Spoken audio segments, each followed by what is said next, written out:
पहले क्या पढ़ा था हमने? इससे पहले वाली क्लास में क्या पढ़ा था?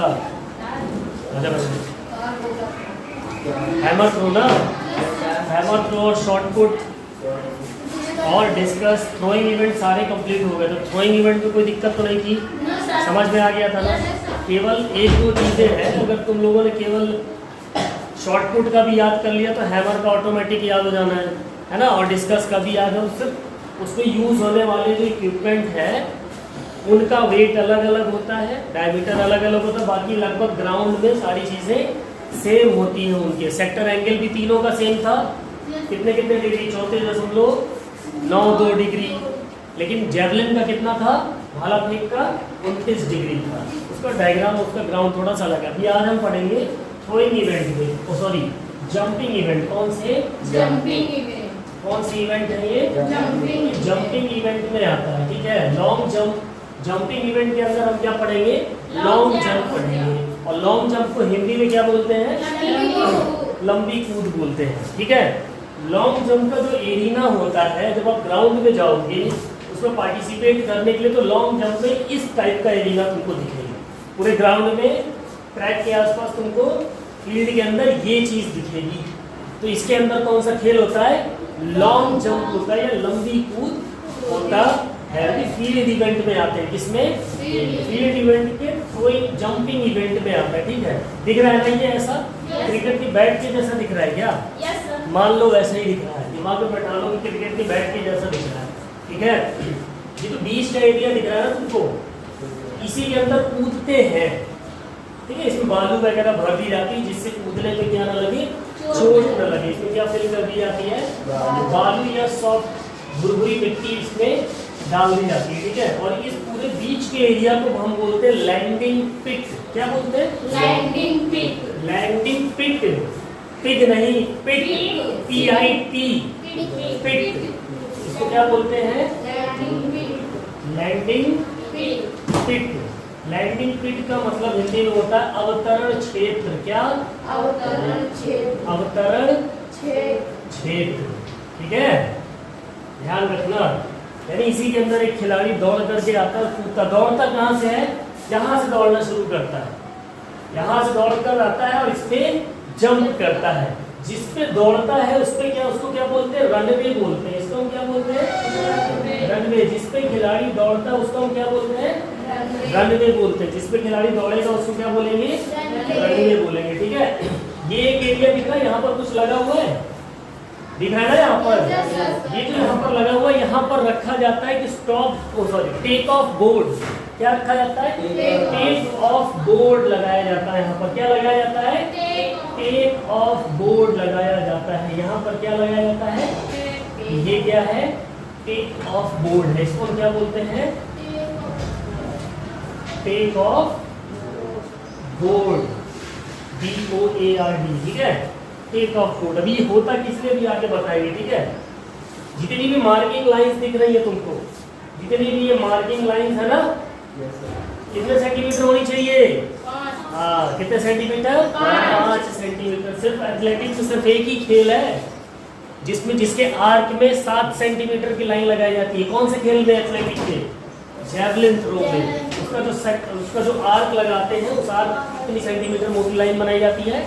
7 सेंटीमीटर। बाकी एथलेटिक के अंदर चाहे वो ट्रैक इवेंट हो, चाहे वो फील्ड इवेंट हो, जितने भी इवेंट हैं उन सारे इवेंट की जो मार्किंग लाइंस है, जितनी भी फील्ड है उसमें कितनी सेंटीमीटर होनी चाहिए? 5 सेंटीमीटर होनी चाहिए। क्लियर हुआ? अब देखो यहाँ से जो यहाँ तक इसका कितना मेजरमेंट होना चाहिए ओवरऑल। अगर हम यहाँ से यहाँ तक इसकी डिस्टेंस की बात करें, यानी इसकी जो लंबाई होगी, कहाँ से? जो लैंडिंग पिट की जो लंबाई होगी, अवतरण क्षेत्र की लंबाई होगी, यहाँ से यहाँ तक कितने मीटर की होगी? 10 मीटर की होगी। कितने मीटर की? 10 मीटर की होगी। कितने मीटर की? 10 मीटर की। और इसकी जो ये चौड़ाई है, इसकी जो ये चौड़ाई है वो कितनी होगी? 2.75 मीटर। कितने? 2.75 मीटर। इस क्या चीज? पिट की जो चौड़ाई है वो कितनी होगी? 2.75 मीटर। लैंडिंग पिट की जो चौड़ाई है वो कितनी होगी? 2.75 मीटर, ठीक है। यानी लैंडिंग पिट की जो चौड़ाई है वो कितनी होगी? 2.75 मीटर। और लैंडिंग पिट की लंबाई कितनी होगी? 10 मीटर। कितनी? 10 मीटर। अब लैंडिंग पिट के इस भाग से टेक ऑफ बोर्ड के बीच की डिस्टेंस कितनी हो सकती है? इसके बीच में भी डिस्टेंस है ना, ये 1 मीटर से लेकर 3 मीटर के बीच हो सकती है। कितनी? 1 मीटर से लेकर 3 मीटर। यानी टेक ऑफ बोर्ड से लैंडिंग पिट के बीच की दूरी 1 मीटर से 3 मीटर के बीच में। कितनी? 1 से 3 मीटर के बीच होगी। ध्यान रखना, ठीक है? कितनी? 1 से 3 मीटर के बीच में, ठीक है? इतनी चीज क्लियर हो गई? अब बचा क्या हमारा? इसकी भी चौड़ाई देख ली, लंबाई देख ली। रनवे की चौड़ाई कितनी होनी चाहिए? जितनी हमारे एथलेटिक ट्रैक की चौड़ाई होती है, जो ट्रैक की लेंथ होती है ना, उसकी चौड़ाई कितनी होती है? इस पे दौड़ता है रनर, उसकी चौड़ाई कितनी होती है? कितनी बताई थी? ट्रैक की जो लेंथ होती है 1.22 गुड, कितनी होती है? 1.22 metre. Same as it is. इसकी भी चौड़ाई कितनी होगी? उसी ट्रैक के लेंथ के बराबर होगी। कितनी? 1.22 मीटर। हाँ, इसकी जो ये चौड़ाई होगी वो कितनी होगी? 1.22 मीटर, ठीक है? अब रनवे की लंबाई कितनी होगी? रनवे की लंबाई कितनी होगी? कितनी होगी? रनवे की लंबाई 40 से 45 मीटर के बीच में होती। कितनी? 40 जो हमारा रनवे है, ये जो हमारा रनवे है, इसकी जो होगी कितनी? कितनी होगी लंबाई इसकी? 45 मीटर, ठीक है? 40 से 45 मीटर हमारा रनवे लंबा। मतलब एक खिलाड़ी को कितनी दूरी तक दौड़ करके अप्रोच करने का मौका मिलता है? कितने मीटर तक वो जा सकता है पीछे? 40 से 45 मीटर से वो दौड़ करके आकर के यहाँ पर इस लैंडिंग पिट में जंप कर सकता है। क्लियर हुई इतनी चीज? मार्किंग में इतनी ही चीज है, ठीक है? ये हो गया हमारा लैंडिंग पिट, ये हो गया हमारा कौन सा? टेक ऑफ बोर्ड, ये हमारा हो गया रनवे। इतनी ही चीज होती है इसमें। Runway, take off board, landing pit, 3 चीजें होती हैं। अब बात कर लेते हैं हम लैंडिंग पिट की अवतरण क्षेत्र की। तो कितना होता है? 10 गुणे 2.5 मीटर। कितना? 10 गुणे 2.5 मीटर। 10 गुणे 2.5 मीटर। मतलब इसका सीधा हो गया 10 गुणे 2.5 मीटर का मतलब हो गया 10 मीटर लंबाई, 2.5 मीटर, 2.75 मीटर क्या हो गई? चौड़ाई हो गई, ठीक है? क्लियर हुआ? तो लैंडिंग एरिया कितना होता है इसका? 10.7। लैंडिंग एरिया कितना होता है इसका? 10 गुणे 2.75 मीटर। ये इसका लैंडिंग एरिया होता है। अवतरण क्षेत्र अगर बात करें पूरे की तो इतना मीटर चौड़ा हो, इतना मीटर लंबा होता है, इतने मीटर चौड़ा होता है, ठीक है? और रनवे कितना लंबा होता है? 40 से 45 मीटर। रनवे कितना चौड़ा होता है? जितना हमारा ट्रैक चौड़ा होता है। कितना ट्रैक चौड़ा होता है? 1.22 मीटर। फिर लैंडिंग एरिया से टेक ऑफ बोर्ड के बीच की डिस्टेंस कितनी होनी चाहिए? 1 मीटर से लेकर 3 मीटर के बीच में होनी चाहिए। इसके बीच में क्या भरा होता है?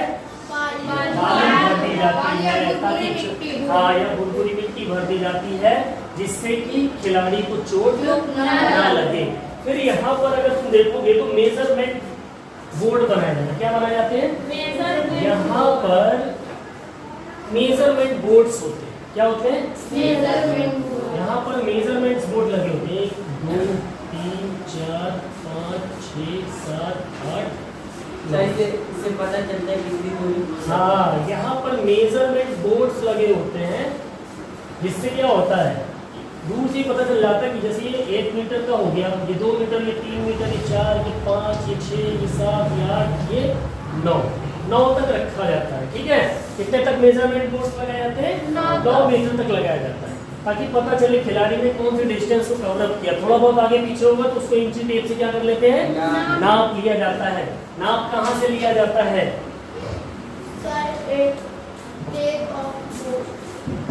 यहाँ से। कहाँ से? टेक ऑफ बोर्ड से लिया जाएगा। टेक ऑफ बोर्ड, चलो ठीक है। ये हो गया हमारा मेजरमेंट बॉक्स हो गया, इसको हम क्या बोलेंगे? ये क्या कहलाएगा? मेजरमेंट बोर्ड कहलाएगा। क्या कहलाएगा? Measurement board. Measurement board. Board कहलाएगा। ठीक है, अब ध्यान रखना। अब तुम अब ग्राउंड में कभी भी खेलने उतरोगे तो कम से कम इतनी चीजें तुमको पता होंगी कि ये किस लिए लगाया गया है। पूछने की जरूरत पड़ेगी क्या? मेजरमेंट बोर्ड होता है। अब तुमको किसी से पूछने की जरूरत नहीं पड़ेगी कि अगर मैं लॉन्ग जंप में पार्टिसिपेट करूँ तो मुझे कहाँ से दौड़ना है, यहाँ से दौड़ना है कि वहाँ से दौड़ना है? वहाँ से दौड़ना है। अब हाँ, अब बात करते हैं हम टेक ऑफ बोर्ड की। ये क्यों लगाया जाता है? ठीक है, टेक ऑफ बोर्ड के ठीक इधर एक लाइन दिख रही तुमको, दिख रही है? Yes sir. पक्का? क्या बोलते हैं इसको? टेक ऑफ लाइन बोलते हैं। क्या बोलते हैं? Take off line. ये वाली जो लाइन होती है यहाँ पर, ये है बोर्ड।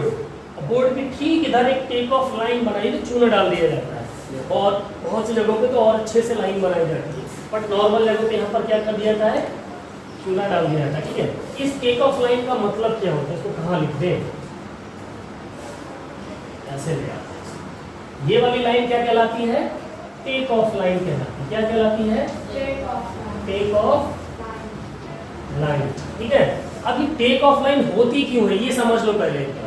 ध्यान से देखो, जब खिलाड़ी वहां से दौड़ता है, ध्यान से समझो, खिलाड़ी यहाँ से रनिंग किया, टेक ऑफ बोर्ड इसलिए लगाया जाता है ताकि वो लकड़ी का होता है। किसका होता है? लकड़ी का। जब उसको पैर पटकता है खिलाड़ी, उसको थोड़ी सी उछाल मिलती है। जमीन की अपेक्षा लकड़ी पे क्या होगा? उसको ज्यादा उछाल मिलेगी, इसलिए यहाँ पर टेक ऑफ बोर्ड लगाते हैं। खिलाड़ी उस पर पैर पटकेगा तो उसको जंप मिलेगी। जब जंप मिलेगी, लेकिन ये तो क्या टेक ऑफ बोर्ड का काम, क्योंकि उसको क्या मिल सके? जंप मिल सके और ज्यादा से ज्यादा दूरी तक वो कूद सके। लेकिन ये लाइन इसलिए लगाई जाती है, इसको टेक ऑफ लाइन भी बोलते हैं, फाउल लाइन भी बोलते हैं। अगर खिलाड़ी दौड़ते दौड़ते आया और उसका पैर इस लाइन पे कहीं पर भी टच हो गया तो वो क्या हो जाएगा? फाउल हो जाएगा। क्या हो जाएगा? फाउल। कितने फाउल में, कितने फाउल के बाद बाहर हो जाता है इसमें? दो। 2 फाउल। अगर 2 फाउल कर दिए तो खिलाड़ी बाहर हो जाता है, आउट हो जाता है। और कितने मैक्सिमम चांस मिलते हैं दौड़ने के लिए बिना फाउल के? 3 मिलते हैं। और 3 में कौन सा रिकॉर्ड किया जाता है? जो सबसे बेस्ट होता है, लास्ट वाला नहीं, जो सबसे तीनों में बेस्ट होता है। समझ में आ गया? टेक ऑफ लाइन का मतलब क्या होता है, किस लिए बनाई जाती है? यहाँ पर फाउल इंडिकेट करने के लिए कि खिलाड़ी इसको टच नहीं कर सकता है। इस लाइन के पीछे से वो यहाँ से भी जंप कर सकता है, टेक ऑफ बोर्ड छुए चाहे ना छुए उसकी मर्जी, लेकिन पीछे से कोई क्यों जंप करेगा? तो और आगे आना चाहेगा ना। ज्यादातर लोग इस लाइन के यही आसपास से क्या करते हैं? जंप करते हैं। फिर यहाँ पर और दूसरी चीज, आप जब जंप कर रहे हो, जंप करने के बाद मान लो वो व्यक्ति यहाँ पर गिरा, ठीक है, उसका ये वाला हिस्सा यहाँ पर टच हुआ, बाकी पूरी बॉडी कहीं जमीन पर टच, तो यहाँ से नाप लेंगे।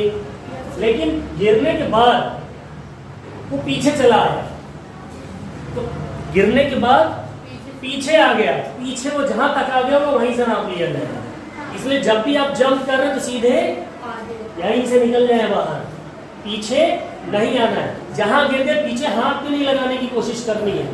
शरीर का जो हिस्सा लास्ट में टच कर गया उससे आगे निकलने की कोशिश करनी है। ध्यान रखना, जब भी पार्टिसिपेट करेंगे तो शरीर का आगे की साइड रखते हैं। जब करते वक्त हाथ और पैर दोनों आगे हवा में हो जाते हैं, ऐसे ये हाथ और ये पैर दोनों ऐसे हवा में हो जाते हैं। और हैंग और सेल अभी बताएंगे, इसकी टेक्निक्स हैं अलग अलग कि किस प्रकार से हमको जंप करना चाहिए। ठीक है, क्लियर हुआ इतनी चीज? Yes, कहाँ से मापा जाएगा? आपका शरीर का आखिरी हिस्सा जो पीछे टच होगा वहीं से नापा जाएगा, वहीं तक नापा जाएगा। यहाँ टच हो गया तो वहां से यहीं तक नाप लेंगे बस। इसके आगे आप भले आपका पैर उतना आपने टच करा रखा, कोई मतलब नहीं। इसलिए ज्यादा से ज्यादा बॉडी को आगे की तरफ रखने की कोशिश करनी चाहिए। क्लियर हुआ? टेक ऑफ लाइन किस लिए होती है पता चल गया कि फाउल को इंडिकेट करती है। कितने फाउल होने पे बाहर हो जाता है, 2 फाउल होने पे बाहर हो जाता है, कितने मैक्सिमम चांस मिलते हैं और उसमें से कौन सा लिया जाता है? बेस्ट परफॉर्मेंस लिया जाता है। सारी मार्किंग लाइंस कितनी चौड़ी होती है? 5 सेंटीमीटर होती है। रन में कितना लंबा होता है? 40 से 45 मीटर। रन में कितना चौड़ा होता है? 40 से 45 चौड़ा पूछा मैंने, चौड़ाई 1.22 मीटर। फिर टेक ऑफ बोर्ड किस पे लगाया जाता है ताकि खिलाड़ी को क्या मिल सके? उछाल मिल सके, जंप मिल सके।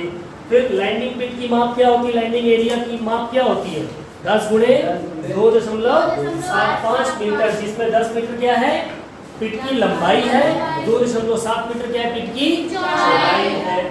क्लियर हुआ? Yes sir. पक्का? यस।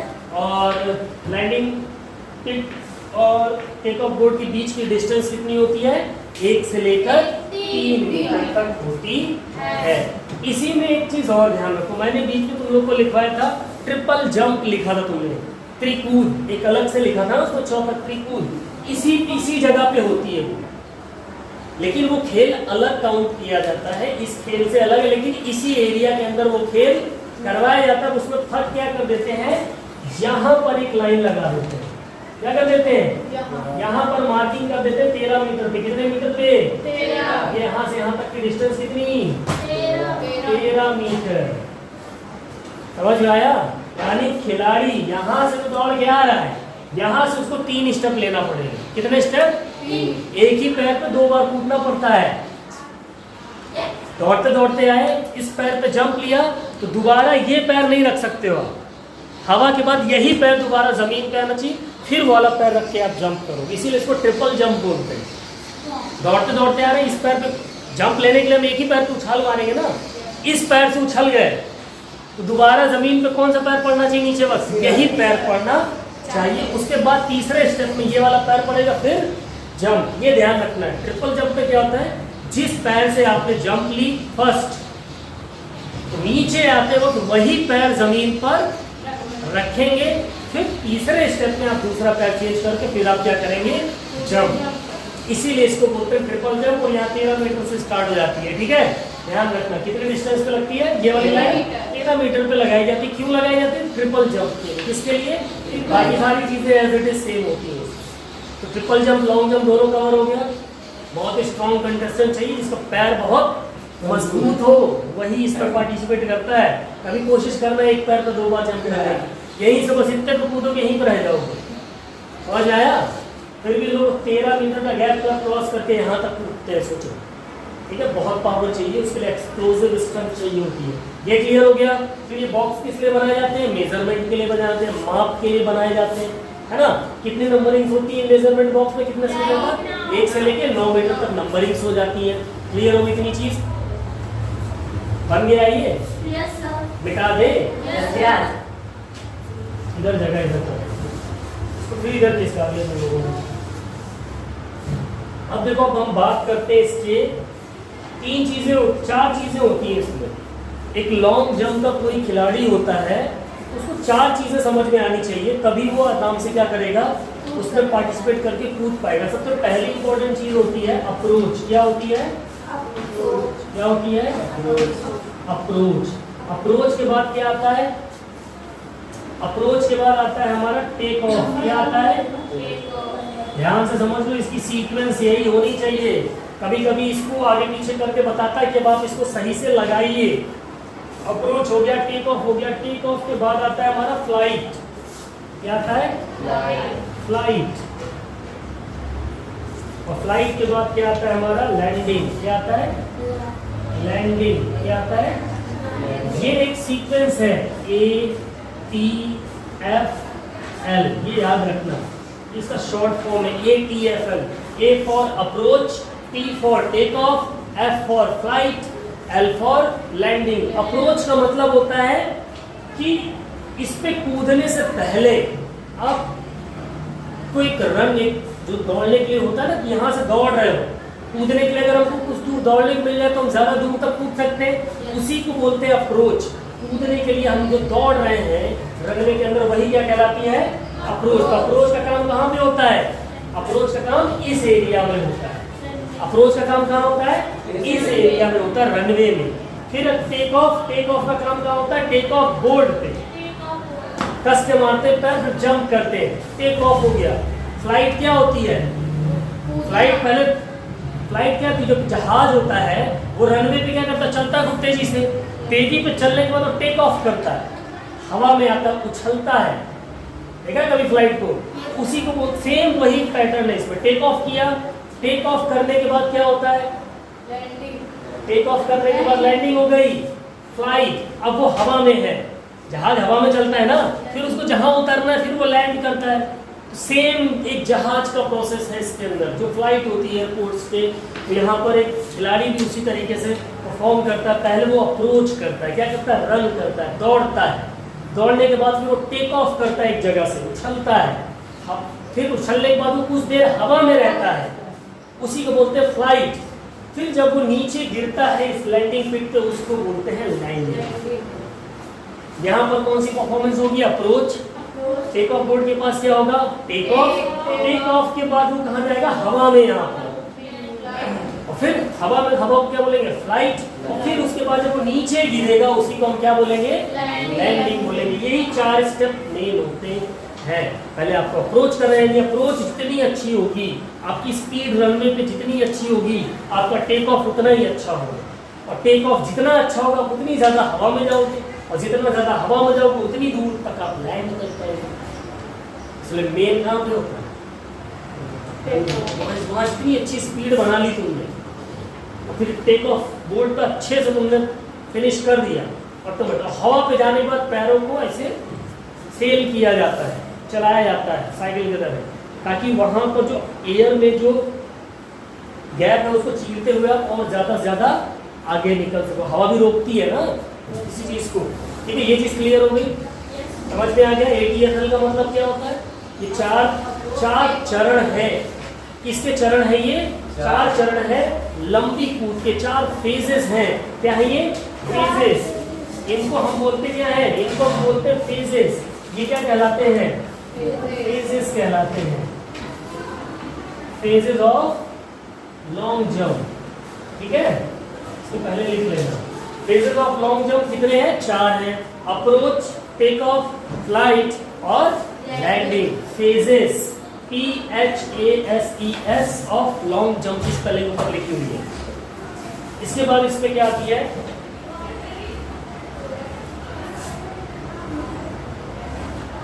स्किल्स है, इसकी कुछ टेक्निक्स है। क्या है, कूदने की क्या है, कुछ टेक्निक्स हैं। जंप टेक्निक्स बोलते हैं इनको, क्या बोलते हैं, जंप टेक्निक्स। जंप टेक्निक्स में कौन कौन सी आती है, पहले आती है हमारी हैंग। कौन सी, हैंग आती है। हैंग के बाद आती है हमारी सेल, और फिर तीसरी आती है हमारी हिच किक। कौन सी, हिच किक। ये 3 टेक्निक्स है, ध्यान रखना। कूदने के लिए हैंग हो गया, दौड़ते दौड़ते बस उछल गए। हैंग मतलब क्या होता है, लटकना। हैंग मीन्स लटकना। हैंग मीन्स ये जो लटक, ये क्या है, ये हैंग हो रखा है। देखो लटक रहा है कि नहीं लटक रहा है, ये दीवार पे हैंग है। हैंग मीन्स क्या होता है, लटकना। इनको वॉल हैंगिंग्स बोलते हैं। ये जितने भी चीज लटक रही है इनको बोलते हैं वॉल हैंगिंग्स। लेकिन यहाँ पर हैंग दूसरा, यहाँ पर हैंग का मीन्स लटकना, हवा में लटकना, सीधे कूद गए। यानी जितनी देर तक आप कोशिश करोगे कि आप ज्यादा से ज्यादा देर तक हवा में रहो। फिर आता तुम्हारा सेल। सेल मीन्स देखा कभी नाव को चलाते हुए, नाव को क्या करते हैं, सेल करते हैं ना, नाव को सेल करते हैं ना दोनों तरफ से। तो सेल में क्या होता है, ऐसे चलता है ना, तो सेम हम अपने पैरों को, हाथों को ऐसे चलाते हैं वहां पर। ये ऐसे हवा में क्या करते हैं, सेल कराते हैं हाथों को। जब जंप कर दिया तो हाथों को ऐसे ऐसे करते जाते हैं। इससे क्या होता है, बॉडी आगे की तरफ जाती है। फिर एक होता है हिच किक। ठीक है, क्लियर हुआ, समझ में आ गई इतनी चीज। तरीके हैं कि अगर इन तरीकों को आप यूज करोगे तो ज्यादा से ज्यादा आप लंबी दूरी तक कूद सकते हो।